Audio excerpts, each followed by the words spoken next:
బ్రతుకుండగానే నరకం చూడడం అంటే ఇదేనేమో. ఇలాంటి పరిస్థితి ఎవ్వరికీ రాకూడదు. ఒక మనిషి బ్రతకాలంటే వారానికి 3 సార్లు తన రక్తాన్ని మిషన్ కి అప్పగించాలంటే అది జీవితం కాదు, అది నరకం. మా ఫ్రెండ్ వాళ్ళ తాతగారికి కిడ్నీలు చెడిపోయి ఎన్నో ఆసుపత్రులు తిరిగి ఎన్నో ఏళ్లుగా చికిత్స పొందుతూ ప్రతిరోజు నరకం చూస్తూనే ఉన్నాడు. అలాంటి ఆయన కోసం అన్ని ప్రయత్నాలు చేసి చివరిగా మైసూరులోని అద్వైత్ ఆయుర్వేదాకి వచ్చాం. డయాబెటిస్ ఉన్న వాళ్ళకి కిడ్నీ ఫెయిల్ అయినా, బీపీ ఉన్న వాళ్ళకి కిడ్నీ ఫెయిల్ అయినా, పెయిన్ కిల్లర్స్ వాడి కిడ్నీ ఫెయిల్ అయినా, క్రయాటిన్ 3 ఉన్నా 5 ఉన్నా 12 ఉన్నా, డయాలిసిస్ లో ఉన్నా కూడా ఇక్కడ మందులు వాడితే డయాలిసిస్ ఆపేస్తారంట. యూరిన్ ప్రాబ్లం ఉన్నా సాల్వ్ అవుతుంది.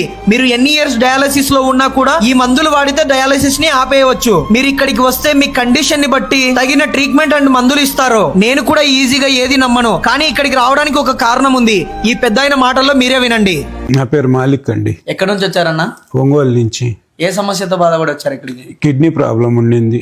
అంటే డయాలిసిస్ చేయించే వాళ్ళ స్టార్టింగ్ లో 2014లో కిడ్నీ ప్రాబ్లం వచ్చిందండి. అప్పుడు హాస్పిటల్లో డయాలసిస్ చేశారు. క్రాటిన్ ఎంత ఉండేది? అప్పుడు 14 ఉండిందండి. ఇప్పుడు ప్రజెంట్ ఎంత ఉందన్న? ప్రజెంట్ ఇప్పుడు 2.5 అట్లా ఉండింది. డయాలసిస్ ఆపేశారా? ఇప్పుడు ఆపేసి కూడా 8 years అవుతుంది. ఎన్ని రోజులు మందులు వాడిన తర్వాత ఆపేశారు? 9 months మెడిసిన్ వాడాను. తర్వాత డయాలసిస్ డాక్టర్ గారే ఆపేయమన్నారు. అద్వైత ఆయుర్వేద మెడిసిన్ వాడుతా ఉన్నాను. అప్పటి నుంచి కూడా ఇప్పటికి పర్లేదన్న, ఇప్పుడు అంతా బాగుంది. 8 years నుంచి దేవుడి దయవల్ల ఇబ్బంది ఏం లేదు, బాగుంది.